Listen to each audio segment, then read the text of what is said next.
Alors que ça nous paraît loin, MeToo, quand on voit le triomphe aujourd'hui de Giorgia Meloni et de ses idées ultra-conservatrices à la tête de l'exécutif italien, on en était à redéfinir le genre et à se demander si on pouvait être femme sans vagin. On se retrouve à craindre tout simplement pour la survie du droit à l'avortement dans un de nos pays voisins.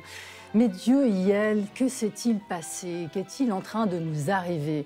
L'Italie, après la Suède, la Pologne, la Hongrie et une partie des États-Unis, a manifestement basculé dans le néoconservatisme, Dieu, patrie, famille, un identitarisme de droite qui fait front à l'identitarisme woke à gauche.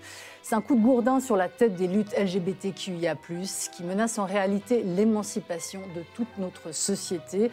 Mais qu'est-ce qui explique un pareil retour de bâton et jusqu'où va-t-il aller? Eh bien, on en parle ce soir dans Le Point. Bienvenue à toutes et tous sur L'Aimant Bleu.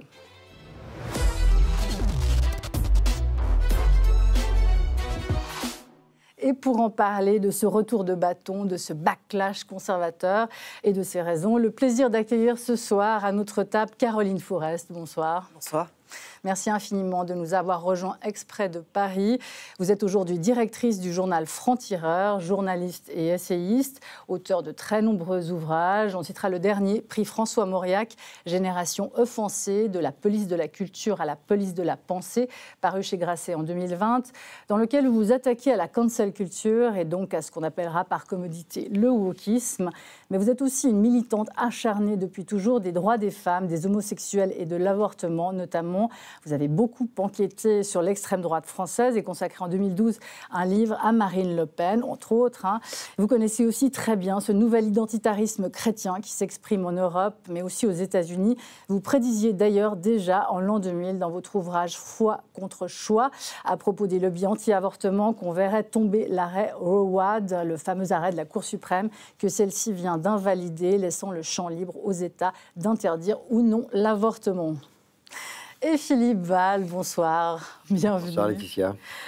Bienvenue aussi à vous. Évidemment, chaque semaine, on le rappelle pour le plaisir, votre dernier livre, un dictionnaire philosophique paru à l'Observatoire cette année et dans lequel, pile poil, il est question d'à peu près toutes les questions dont nous allons parler ce soir. Wokisme, identité, égalité. Ça, c'était pour l'introduction. Le choc, évidemment, la satisfaction aussi pour une partie de l'Europe. Cette semaine, c'est l'élection de Giorgia Meloni à la tête de la coalition de centre-droite. 26% pour son parti Fratelli d'Italia. Est-ce qu'on doit pas quand même, quand on est une féministe, Caroline Fourest, se réjouir un peu de voir enfin une femme à la tête d'un pays comme l'Italie aujourd'hui? On nous a déjà fait le coup avec Margaret Thatcher, donc on va peut-être pas recommencer tout de suite. Mais pourquoi pas? Non, mais parce que... C'est quand même un sacré parcours de femme politique que celui de Giorgia Meloni. Moi, je suis féministe universaliste et je considère que ce qui est important, c'est de vivre dans une société égalitaire, d'aller vers toujours plus d'égalité. C'est pas de récompenser les gens en fonction de leur identité. Donc, que le féminin soit mis au service du rappel à l'ordre, et d'un rappel à l'ordre en plus particulièrement patriarcal, on parle des frères d'Italie, on parle d'une vision très chrétienne des relations humaines, du couple, de la famille, avec beaucoup de réserves de la part de Giorgia Meloni sur le droit à l'avortement. Donc, que ce soit porté par une femme, non, ça me désespère même pas plus que ce soit porté par un homme. C'est une très vieille histoire. Croyez bien que si toutes les femmes du monde n'étaient pas capables de porter le patriarcat, ça fait très longtemps que le patriarcat serait tombé. Donc, c'est pas une histoire nouvelle. D'ailleurs, tous les partis d'extrême droite l'ont compris aussi, depuis très longtemps. On le voit évidemment avec Marine Le Pen au Rassemblement national, mais... Avant Marine Le Pen, en France, le Front National avait compris que chaque fois qu'il présentait une candidate femme, par exemple, elle faisait systématiquement plus qu'un candidat homme, parce que dans l'inconscient des électeurs, il y a cette idée qu'une femme adoucit le propos. Donc on se fait plaisir, on vote pour la radicalité, le retour à l'ordre masculin, mais comme c'est porté par une femme, on a l'impression d'une forme d'équilibre. Mais c'est évidemment un écran de fumée. Ce qui compte, ce sont les idées des gens, en fait. Est-ce que c'est pas un peu machiste de se dire justement que ces femmes sont des petites, finalement des instruments de la phallocratie pour arriver au pouvoir? Parce que Meloni, elle sort quand même d'un milieu peu aisé, elle a fait une carrière quand même impeccable, elle a réussi, en s'étant séparée de Silvio Berlusconi, à monter son parti, elle s'est faite toute seule. C'est vraiment quand même un exemple, pas qu'on partage ou pas ses idées, mais un exemple quand même de carrière de self-made woman, pardon. Eh ben oui, mais oui. Je fais un lapsus. Non, mais encore une fois, je suis pas différentialiste, donc je ne regarde pas les gens en fonction de est-ce que c'est bien d'être une femme ou de pas être une femme. Je constate juste, j'essaie de juger les gens sur leurs idées. Pour moi, Giorgia Meloni, je la juge sur ses idées. Que ce soit plus dur, bien sûr qu'on a une tendresse particulière en se disant c'est peut-être un peu plus dur pour elle d'être là où elle est que pour un homme politique, c'est un peu plus original. Si, d'accord, ça reste assez anecdotique au regard de ses idées. Et justement, je pense que c'est assez paternaliste de regarder les gens uniquement en fonction de leur sexe. Mais c'est toute proportion gardée, c'est un peu le même débat, par exemple, et c'est justement ne pas les traiter de potiches et ne pas les infantiliser, de considérer que les femmes sont des êtres tout à fait responsables comme les autres. Quand une femme part combattre en Syrie, pour moi, c'est pas juste la femme d'un djihadiste, c'est une militante. Et elle doit être jugée comme une militante avec des idées. Quand quelqu'un porte les idées d'extrême droite, c'est une femme politique, mais je la juge comme femme politique. Pas moins qu'un homme politique. Ce qui est drôle quand même, c'est anecdotique, mais pas tant que ça, hein, parce qu'on constate que quasiment à droite, toutes les femmes sont blondes, décolorées. Là, en l'occurrence, Giorgia Meloni, c'est décolorée. Ça veut dire quoi Non, mais on peut voir ces images, hein, justement à gauche. Alors, il y a les brunes, hein, il y a des brunes, il y a Anne Hidalgo en France, tout ça. Mais à droite, elles sont blondes. Il faut correspondre à ce standard. Ça veut dire quoi, ça, Philippe? Tout simplement que l'extrême droite a toujours tendance à exagérer le sexe. C'est-à-dire que les hommes sont survirils et les femmes sont surféminines. Et voilà, on l'a vu, on avait fait une enquête, je ne sais pas si Caroline se souvient, Charlie saute sur Toulon, et on a été très frappé par la surféminisation de toutes les femmes du Front National, déjà à l'époque, et la survirilisation des mecs. Voilà. Et beaucoup de bijoux, beaucoup de teintures blondes. Voilà. Sur Meloni, je voudrais rajouter un petit truc qui me semble intéressant. Le slogan qui a fait son succès, je ne le connais pas par cœur, mais c'est « Je suis Giorgia, je suis italienne, je suis une femme, je suis chrétienne, sono una mamma, sono cristiana. Je suis une mère et je suis chrétienne. Sono mamma, sono cristiana. Et donc, c'est ce qui a fait le succès de sa campagne, ce slogan. Or, elle l'a prononcé lors d'un discours qui est passé totalement inaperçu. On voit bien pourquoi elle emploie ces mots, c'est pour répondre justement au wokisme, sur le genre, sur tout ça. Enfin, bon, et c'est passé complètement inaperçu, sauf d'un groupe un peu satirique qui en a fait une boucle techno pour se foutre de sa gueule. Et ça a eu un succès fou sur les réseaux sociaux. Donc, elle l'a repris et ça a fait le succès de son slogan. Donc, en quelque sorte, les gens qui l'ont critiqué là-dessus, qui ont réagi immédiatement, au premier degré, ont fait le succès de son slogan qui, lui-même, a fait le succès de sa campagne. Ça, c'est une dialectique à laquelle on devrait réfléchir, sur la façon dont il faut s'opposer aux idées d'extrême droite. Alors cet extrait, on va voir dans un petit moment, parce que c'est effectivement très intéressant. On voit qu'elle construit son programme contre le wokisme, qu'elle construit son programme identitairement contre justement les identités de gauche, mais juste encore sur le fait qu'il n'y a pas une sorte d'hypocrisie aujourd'hui de la part des partis de gauche et d'une partie de la droite aussi, notamment en France, en Italie, etc., qui ne donnent pas leur chance aux femmes. Hein. Parce que si on regarde quand même, en Italie, voilà, c'est l'extrême droite qui donne sa chance aux femmes. En France, Marine Le Pen. On peut quand même, comme ça, multiplier les exemples. C'est-à-dire qu'on ne les voit pas tellement, les autres femmes, dans d'autres factions politiques, notamment à gauche. Non, très honnêtement, c'est vraiment en train de changer. Mais surtout, c'est complètement normal. C'est forcément par les partis les plus patriarcaux qu'il est le plus facile de mettre en avant des femmes, puisqu'on n'est pas inquiet. Si ce sont des femmes qui vont être élues pour rétablir l'ordre qui rassure les machistes, il n'y a aucun problème. Là où ça devient inquiétant, si vous voulez, une femme blonde, ultra féminine, et la blondeur a quand même aussi son sous-texte, on ne s'est pas pesanti dessus, mais enfin on l'a tous compris, mais une femme blonde, ultra féminine, qui dit toutes les 5 minutes « je suis une mère, rassurez-vous, je reste une mère », je ne sais pas si elle a vraiment le temps de vraiment beaucoup voir ses enfants quand on fait une campagne électorale. Mais donc c'est toute l'hypocrisie de ce genre de candidature. Soyez rassurés, en gros c'est ça. Ne vous inquiétez pas, je ne viens pas changer l'ordre des choses. Si vous êtes femme et que vous venez changer l'ordre des choses, c'est là où ça devient vraiment inquiétant. Alors si en plus vous n'êtes pas féminine et que vous transgressez l'assignation féminin-masculin, si vous êtes androgyne, et si vous venez porter un programme égalitaire transgressif de l'ordre établi, alors écoutez, c'est là que les gens commencent à se crisper. Et puis après, il y a aussi des gens qui se caricaturent le féminisme, et c'est même parce que c'est en train de changer, parce que pendant des années, il faut le dire clairement, se dire féministe, ça coûtait très cher. Et d'ailleurs, Meloni ne se dit pas féministe. Mais Marine Le Pen pourrait le dire dans quelques circonstances, parce que ça ne coûte plus cher de se dire féministe. Aujourd'hui, c'est même une carte qu'on peut mettre en avant. Tant mieux. Ça veut dire que la révolution a est passé, que les choses progressent et que ça devient branché d'être féministe. Vu les coups qu'on a pris pour se dire féministe pendant des années, on en est ravis.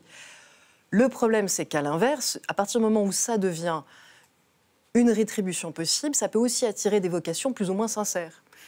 Et vous avez des gens qui maintenant font métier d'être féministes, mais font métier au sens un peu cynique, un peu opportuniste. Donc ça dévalue aussi un peu la beauté de la cause, mais c'est le prix à payer des victoires culturelles. Et encore, on vient de le voir, c'est une victoire très fragile qui est en permanence menacée de retour de bâton. Et l'élection de femmes au service du patriarcat font partie évidemment de ces retours de bâton.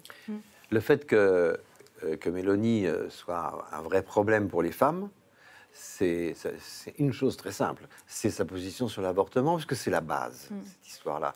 Est-ce que le corps des femmes appartient aux femmes ou pas? À partir du moment où elle repose la question, ça veut dire que c'est un danger pour les femmes. Elle a beau être une femme, ça ne change rien, son sexe ne change rien à ça. Pourquoi un pareil autogol? Parce qu'effectivement, comme l'a dit Caroline Fourest aussi, ce type de femmes, Marion Maréchal, Marine Le Pen, Giorgia Meloni, elles prônent l'exact inverse de ce qu'elles sont. Hein. Souvent, d'ailleurs, elles n'ont pas d'enfants. Là, en l'occurrence, elle en a un, mais elles ne sont pas mariées, elles font une carrière, ou en tout cas pas à la maison. C'est quoi cette espèce de discrépance entre le je fais et le je prône? Ce sont des militantes. Donc, elles sacrifient... Parce que ce sont des mercenaires, elles se disent c'est le seul endroit où on va vouloir de moi, c'est à l'extrême droite. À la cause, voilà, elles se sacrifient à une cause. Enfin, c'est entendu comme ça. On ne va pas lui reprocher de ne pas avoir d'enfants. On va dire, la pauvre, elle ne peut même pas avoir d'enfants, étant donné qu'elle défend le fait pour les autres d'en avoir. Oui, bien sûr. Mais par exemple, sur la question de l'avortement, je ne suis pas convaincue que Giorgia Meloni, à titre profondément personnel, elle ait vraiment envie de revenir dessus. Mais le fait de le dire lui permet de rassurer le camp auquel elle s'adresse et de donner des gages, de dire « je suis une femme qui ne va pas venir vous, en gros, bouleverser votre vie avec l'autonomie. Je suis quelqu'un qui va essayer au contraire de ne pas revendiquer l'autonomie pour les femmes. » C'est ça le signal qu'elle envoie. Et c'est comme ça que c'est un signal rassurant dont tout le monde sait qu'au final, il n'ira certainement pas au bout. Encore qu'il faut se méfier parce que des fois...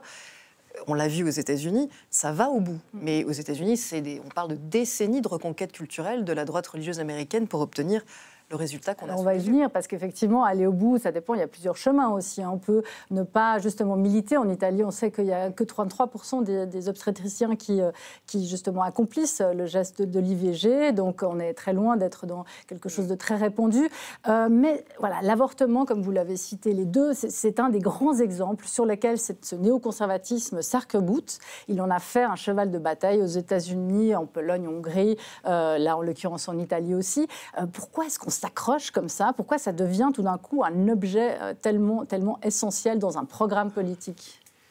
Caroline Fourest et puis ensuite Philippe. Non, mais le droit à l'avortement est à l'autonomie des êtres humains, ce que le droit au blasphème est à la liberté d'expression.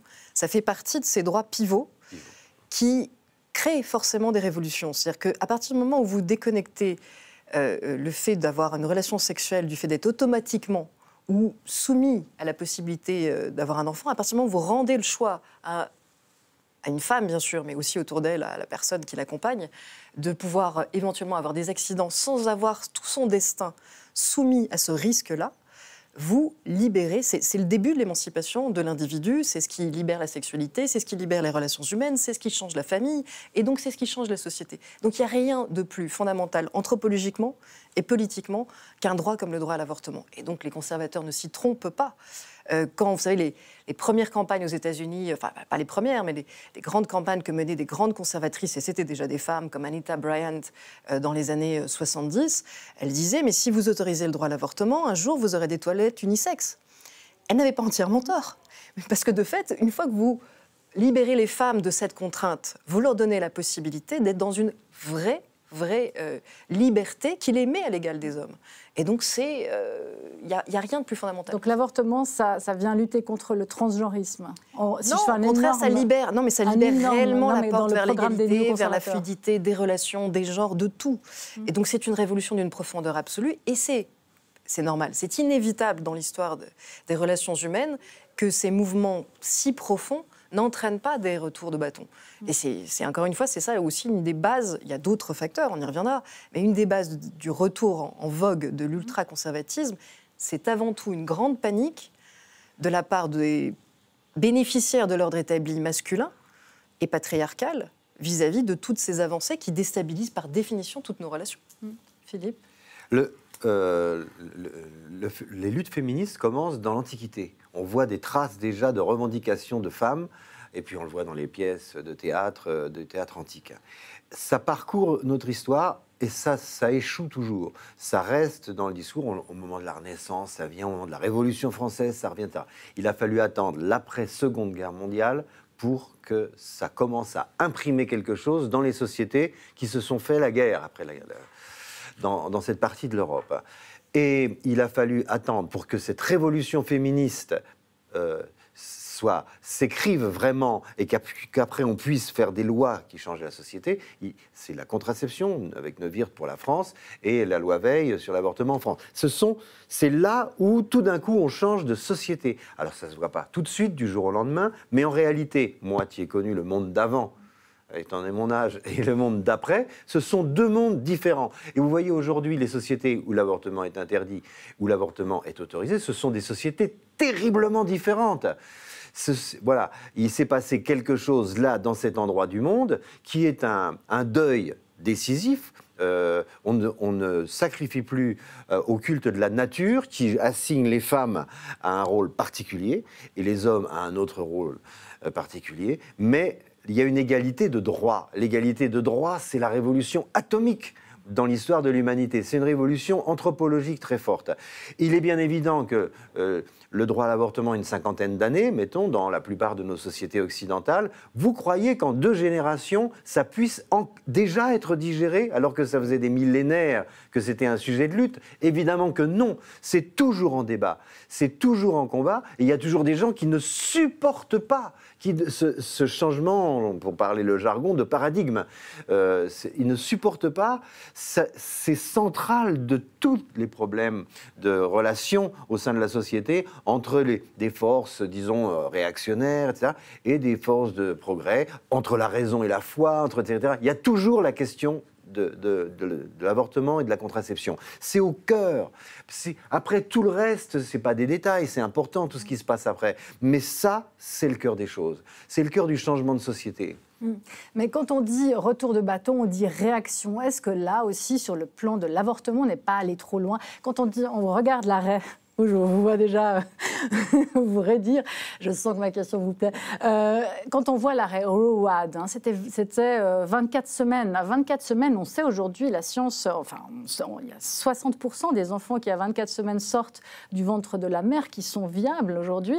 La science, la néonatologie progresse sans arrêt. On arrive à percevoir de plus en plus tôt des signes de sensibilité chez le fœtus. Est-ce que là, le fait justement qu'il n'y ait pas eu un débat aussi éthique, qui ne se passe pas d'ailleurs toujours aujourd'hui, sur ces questions-là, du droit à l'enfant et pas seulement du droit à la mère, ça ne soit pas aussi un problème et qu'il y ait, peut-être on a poussé un peu aussi le bouchon trop loin dans ce sens? Alors, ça c'est un argument très naturaliste, c'est-à-dire que c'est considéré que selon le progrès de la science, on a juste quelque chose d'aussi fondamental de considérer est-ce qu'un être est vivant à partir du moment où il est autonome et qu'il vit de lui-même, ou quand il est connecté à sa mère, dans son ventre à elle, est-ce qu'il fait partie d'elle? C'est un débat plus philosophique honnêtement que technique, mais c'est pas parce qu'on n'a pas eu ce débat et c'est pas parce qu'on a réglé la barre à 24 mois ou au-dessus ou en dessous que le droit à l'avortement au niveau fédéral est tombé aux États-Unis. Pas du tout. Parce que de toute façon, même quand... vous savez, il faut se souvenir que le droit à l'avortement était possible aux États-Unis au 19e siècle.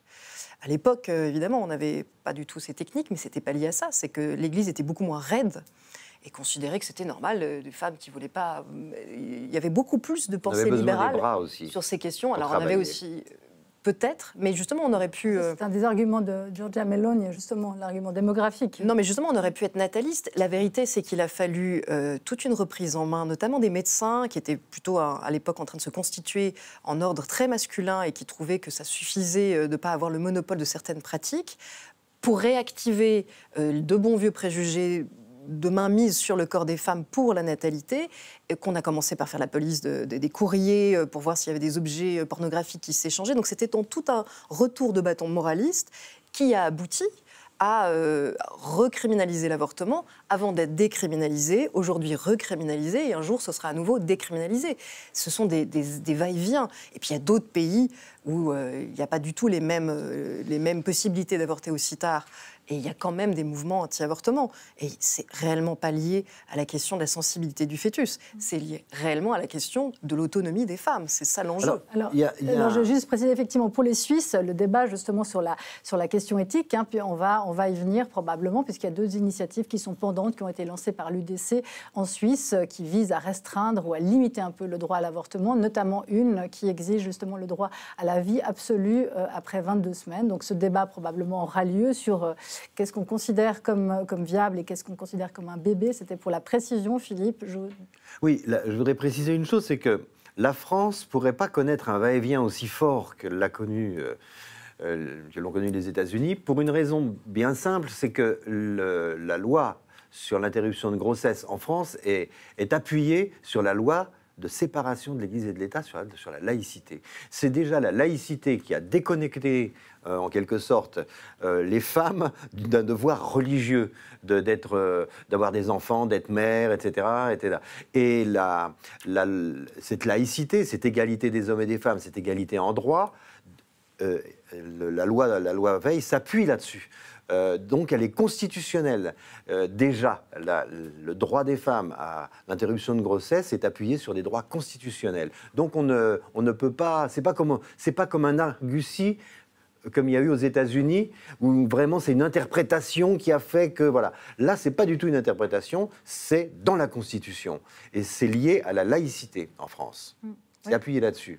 C'est très différent comme système. Il y a application, il y a les grands principes et puis il y a l'application aussi. C'est vrai qu'il y a quand même un questionnement autour du fait que l'avortement aujourd'hui continue d'augmenter, le nombre d'avortements continue d'augmenter alors que la pilule est toujours, et en France elle est remboursée. On peut vous retourner l'argument, le nombre d'avortements est extrêmement stable en réalité, extrêmement stable. Parce qu'il y a alors que tout le monde a des contraceptions à disposition. Mais j'aime bien parce qu'en fait maintenant les arguments n'arrêtent pas de muter, on modernise l'opposition à l'avortement avec de la technicité. Mais en fait on cache toujours la même chose, c'est de se dire, au fond, une femme ne doit pas être maître de son destin.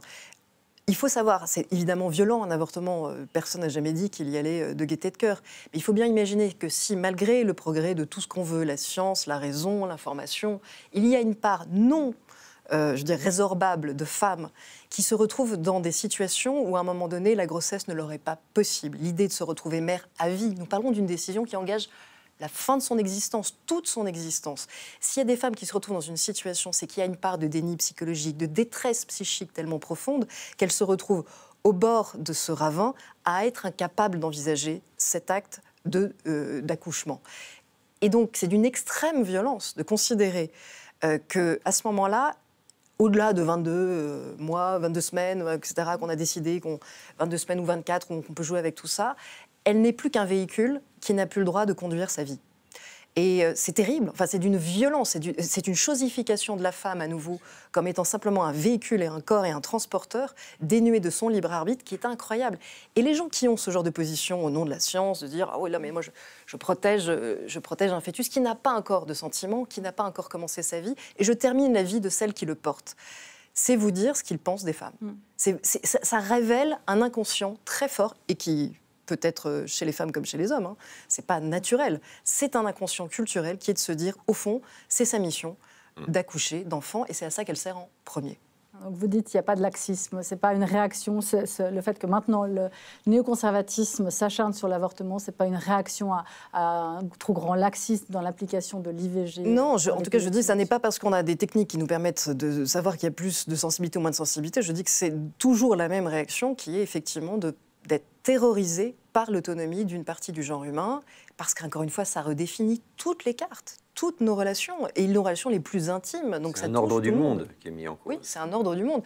Et bien sûr que chaque fois que cet ordre du monde est renégocié dans un sens, Philippe le rappelait, on parle de 50 ans, on sort de millénaires. Je veux dire, c'est une révolution incroyablement décisive, c'est un bouleversement absolu. Donc par définition, qu'il y ait une reprise en main, d'ailleurs, c'est pas anodin. À la fin des années 70, quand on a connu tout ce mouvement de balancier mondial pour la libération sexuelle, puis pour la libération des femmes, on a vu apparaître aux États-Unis, en Iran, ailleurs, des droites religieuses qui ont commencé à repousser de partout. Ce n'est pas des gens qui, du jour au lendemain, se sont dit « Oh, j'ai vu le chemin de Damas, j'ai vu la lumière et je vais me convertir ». C'est des gens qui ont retrouvé la foi parce qu'ils y ont revu un moyen de reprendre le pouvoir sur leurs femmes, sur leurs filles, auprès des leurs, en réalité. Et donc, moi, je crois beaucoup à ça. Je crois que cette peur patriarcale de perdre le contrôle a notamment boosté les mouvements intégristes religieux parce que le fait d'aller chercher le sacré était beaucoup plus commode que de dire « je voudrais bien garder ma place », en réalité. Alors on va y revenir justement sur ces courants religieux et notamment chrétiens qui fleurissent en Europe aussi. Mais d'abord, on va faire une courte pause. On se retrouve très vite.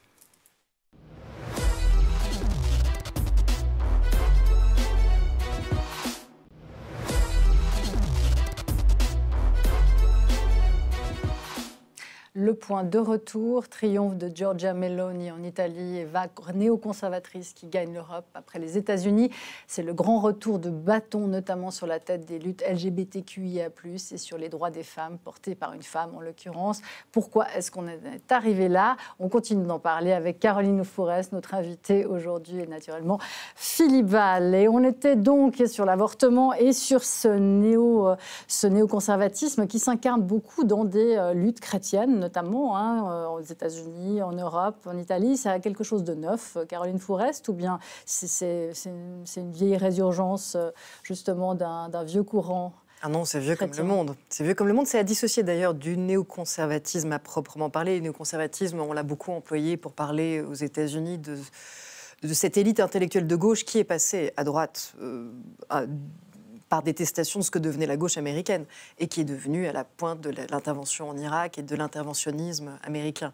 Mais si on parle de ce retour de bâton identitaire et autoritaire, voilà, auquel on assiste et qui prend des formes différentes selon les pays, qui va épouser aussi les angoisses du moment. Donc il y a une part qui est très nationale. En Italie, il y a la question migratoire. Au Brésil, ça va être encore un peu différent.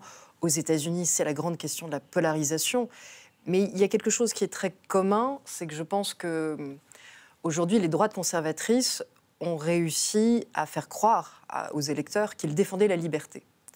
Et du coup, c'est très séduisant.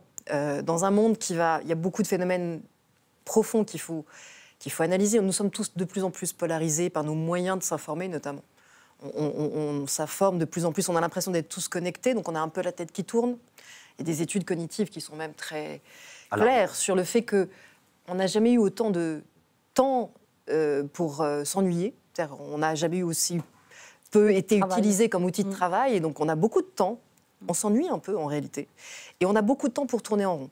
Et ça coïncide avec une révolution technologique, pour le coup, qui change nos vies, qui est celle des réseaux sociaux, qui fait qu'on a plein d'endroits pour tourner en rond, mais en fait, on tourne en rond dans des tunnels avec des billets de confirmation qui font qu'on a l'impression d'être connecté au reste du monde, mais qu'on ne voit qu'un bout du tunnel. Et ces tunnels-là favorisent les propagandes, favorisent les radicalités. Et je pense que dans ce tournis, ce monde un peu à la derviche tourneur, il y a, comme les grandes idéologies se sont essoufflées, il n'y a plus de grands corps intermédiaires pour essayer de rassembler au nom du marxisme, par exemple, ou au nom du libéralisme. Et il n'y a plus de guerre froide. Du coup, on a eu un retour des pensées les plus primaires, entre guillemets, c'est-à-dire du retour des identités. On se rassemble avec ceux à qui on ressemble pour essayer de se retrouver dans cette grande transformation.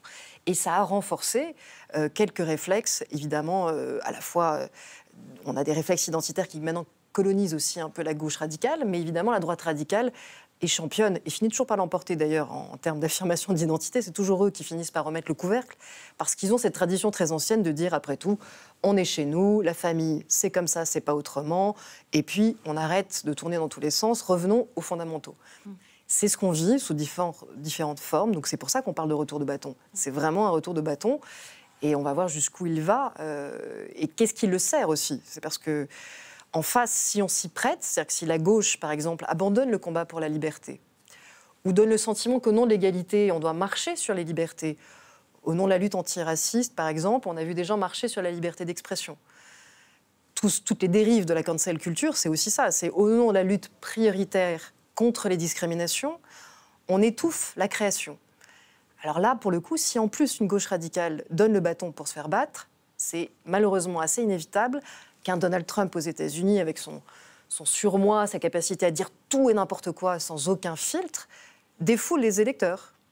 Et si en plus les électeurs de beaucoup de pays développés se disent au fond le politique n'a plus de pouvoir que celui de la parole, le défoulement verbal prend une telle place que les identitaires extrêmes, les extrêmes ont des chances de surnager. Mais est-ce qu'ils ne s'adorent pas? Est-ce qu'ils n'ont pas besoin terriblement l'un de l'autre, justement? Est-ce que les woke, ce n'est pas l'idiot utile du néoconservatisme et inversement, ce n'est pas les meilleurs amis du monde, finalement, objectivement? On peut le penser, ils n'aimeraient évidemment pas qu'on leur dise, mais je pense... Et vous savez, moi, j'ai pris des coups de beaucoup des deux extrêmes, de toutes parts. Et je ne les mets pas sur le même plan parce que l'extrême droite représente un danger beaucoup plus grave. Mais j'ai pris aussi des coups de la gauche radicale pour oser dire, en tant que féministe et en tant que militante, m'étant battue pour le mariage pour tous, que pour moi, voilà, cette vision de la culture, cette vision de la liberté d'expression restrictive, au nom, par exemple, du fait d'être offensée toutes les 4 matins, me paraissait être dramatiquement dangereuse parce qu'elle allait forcément pousser les gens dans les bras des autoritaires d'une autre façon, qui pouvaient du coup ramasser le drapeau de la liberté et l'agiter en disant « mais c'est nous la liberté d'expression désormais ». Donc moi, j'appartiens, et Philippe aussi, c'est ce qui nous réunit, c'est ce qui nous a réunis pendant des années à Charlie Hebdo, à une gauche qui croit à la liberté et qui croit à l'égalité, mais qui ne veut pas marcher sur la liberté. Et je pense que cette gauche-là, qui croit toujours à la liberté, est pour le coup le meilleur rempart à la montée de l'extrême droite. Et on l'a vu en France. Mais elle existe où, cette gauche ? Elle existe où aujourd'hui, cette gauche ? En France notamment, Philippe Val. En Italie, elle existait avec Enrico Letta. Mais aujourd'hui, on a vu qu'il s'est pris. En France, elle n'existe pas sous forme de parti. Elle existe sous forme d'un courant qui se fait marginaliser et qui n'est pas, on pourrait presque dire, qui est cancellisé par les grands médias. C'est sûr que cette gauche qui défend les libertés, la laïcité, l'universalisme, enfin bon, ça paraît des grands mots, mais dans la réalité, ce sont des tas de faits.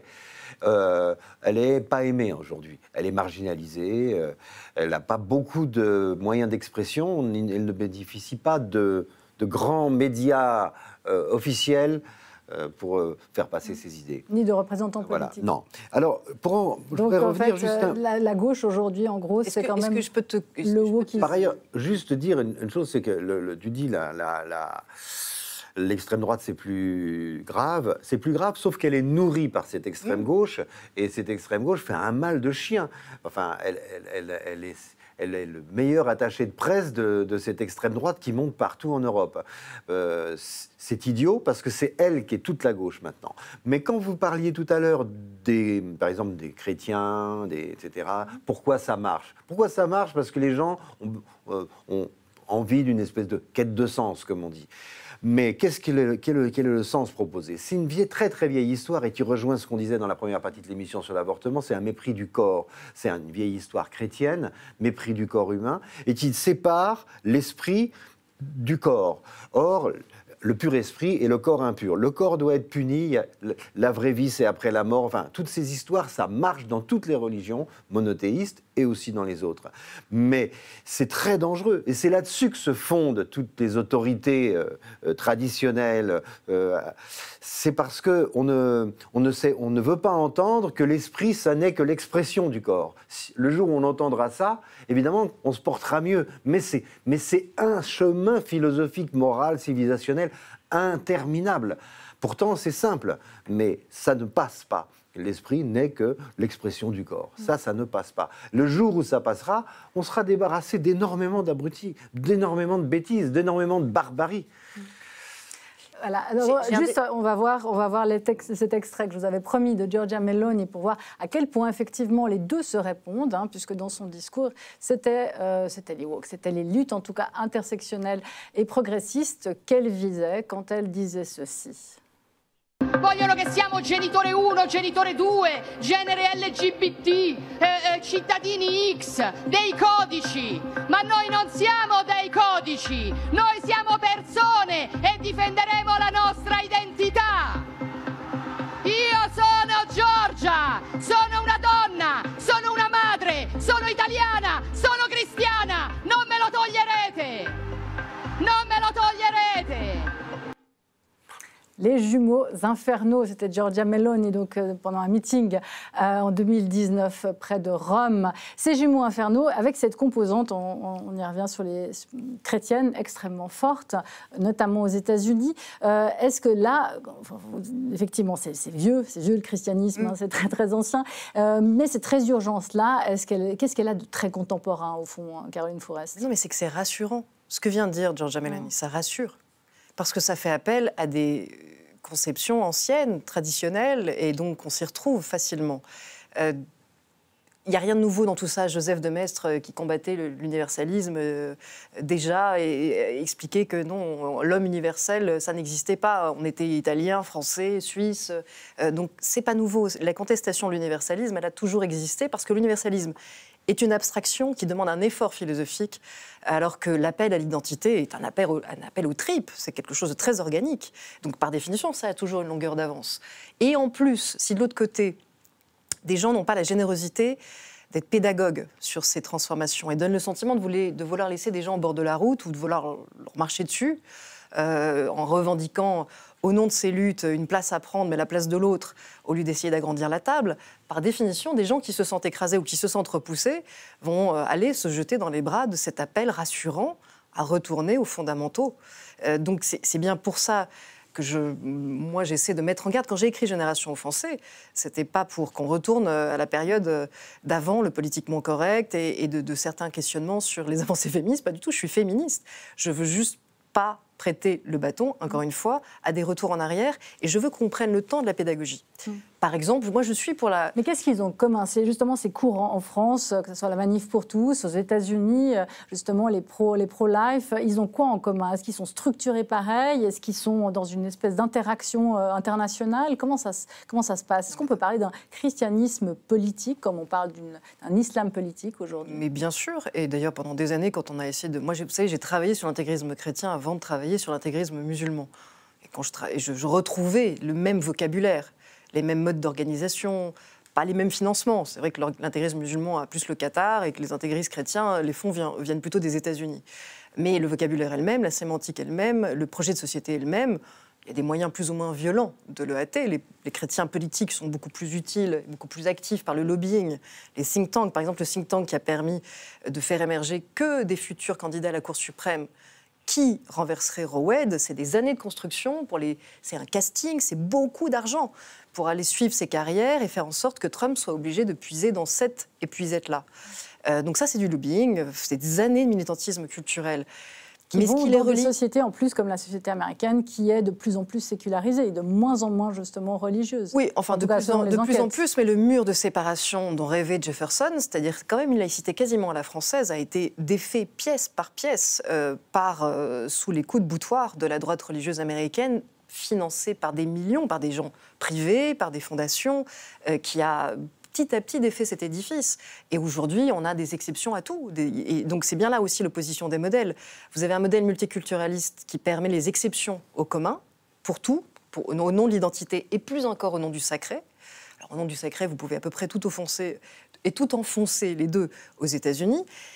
Et en France, par exemple, on essaie de défendre le modèle universel en disant on veut continuer à avancer vers l'égalité sans passer par le particularisme. Que chacun se sente évidemment bien, chacun puisse, par exemple, s'auto-définir, dire qui il est, sans qu'on l'assigne, sans qu'on le renvoie constamment à une catégorie et sans qu'on crée des exceptions au commun ou des exceptions à la loi. Je m'entends, on est tous des exceptions au commun. Nous sommes tous des individus. Donc l'enjeu, ce sont les libertés individuelles, tout en conservant quelque chose qui est de l'ordre du commun. Quand je vois, par exemple, LGBTQ+, IA, moi, je viens de la lutte pour le Pax, à une époque où c'était plus difficile qu'aujourd'hui. Je me suis même fait tabasser physiquement par des militants anti-mariage pour tous qui m'ont traité de sale pédale et qui m'ont mis à terre. Donc je sais ce que c'est que se battre contre l'homophobie. Mais quand on se bat contre l'homophobie et qu'on sait face à quoi on est, c'est-à-dire des millénaires de préjugés et de pensées, pardon, un peu traditionnelles et un peu parfois basiques, on doit essayer d'utiliser un vocabulaire qui doit gagner. Donc ça veut dire un vocabulaire qui convainc.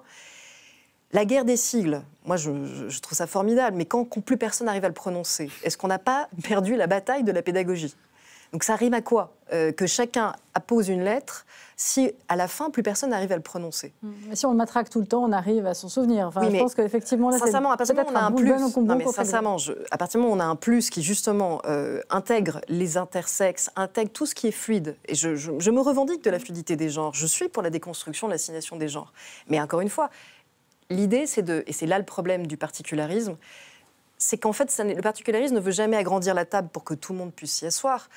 Il demande un siège pour lui, et généralement à la place de quelqu'un d'autre. Et ça, pour moi, c'est une tendance qui vient beaucoup des États-Unis, qui est une tendance un peu individualiste et un peu revancharde, plus qu'égalitaire. Et je me méfie beaucoup de ces comportements-là, parce que je pense que, on fait moins avancer, en réalité, la cause, et qu'en plus, on génère beaucoup plus de retours de bâton. Mais si je peux me permettre, vous aviez peur qu'on soit d'accord sur tout avec Philippe, et on est d'accord sur tout avec Philippe philosophiquement et sur les principes. On peut avoir des différences de diagnostic par rapport c'est une question sur le moment. C'est-à-dire que je pense qu'en France, tu as raison, il n'y a plus une gauche universaliste et qui défend la liberté qui soit vraiment représentée par des partis. C'est vrai que sur la bataille des partis, aujourd'hui, c'est pas brillant.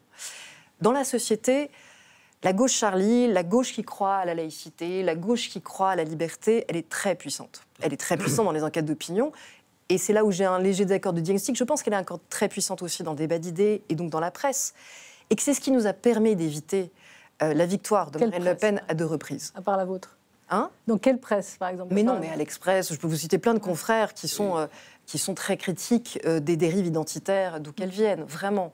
Et je pense que si on n'avait pas eu ça, ça fait très longtemps que Marine Le Pen serait élue présidente de la République, puis ce ne serait pas comme l'Italie.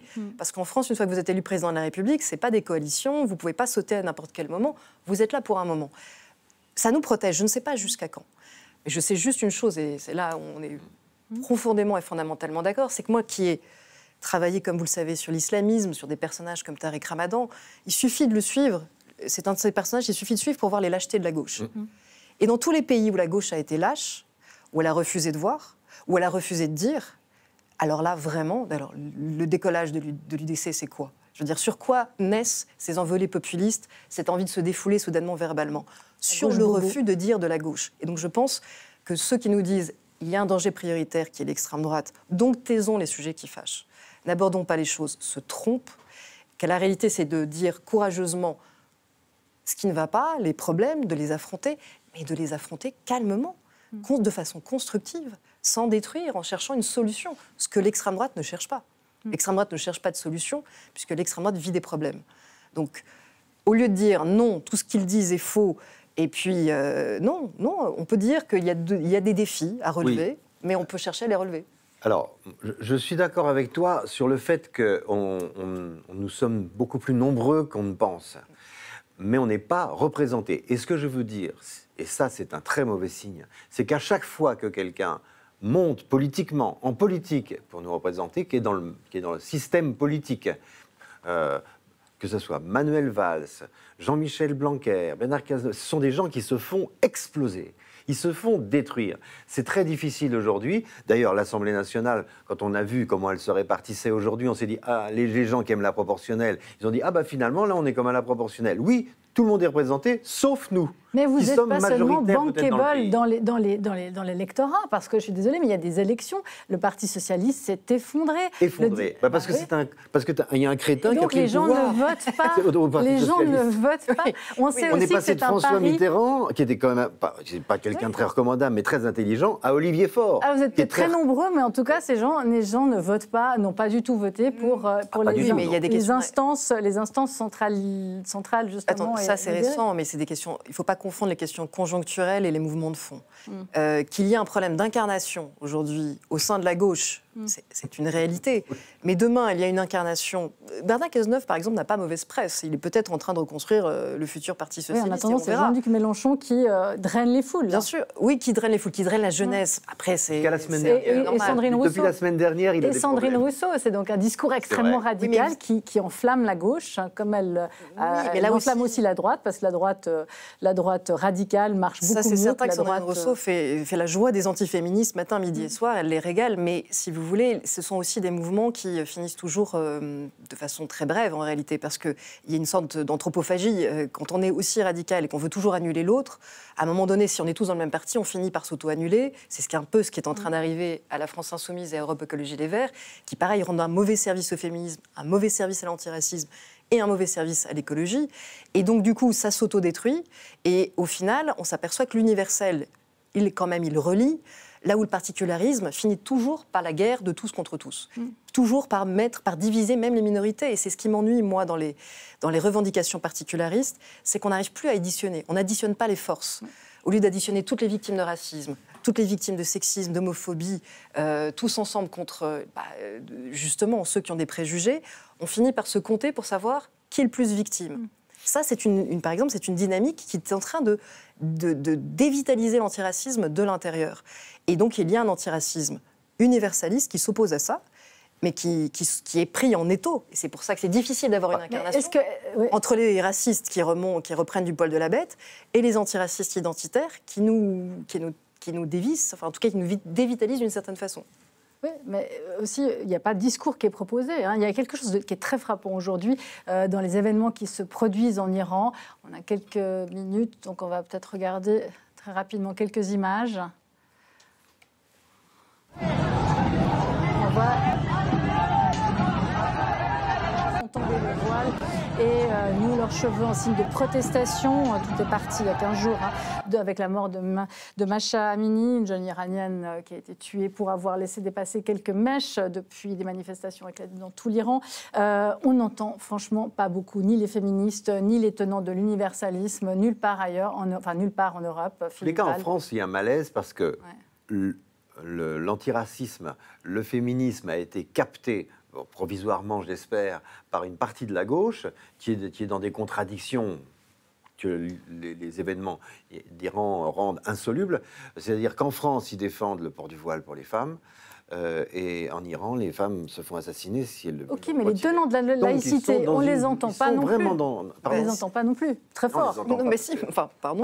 Peut-être mais pas que moi. Les gens qui sont réellement universalistes et laïques sont de tout cœur avec les Iraniennes en ce moment. Elles s'expriment. De tout cœur, de tout tweet, mais à part ça, qu'est-ce qui se passe? Est-ce qu'il y a des manifestations? Est-ce qu'il y a des... Il y a eu beaucoup de manifestations à Paris pour soutenir les Iraniennes. Le problème, c'est qu'encore une fois, ça dépend à qui vous voulez donner la visibilité. Il y a aujourd'hui des organisations de partis politiques, et donc ça rejoint ce qu'on disait avant, qui ont un peu préempté la parole au nom du féminisme politique.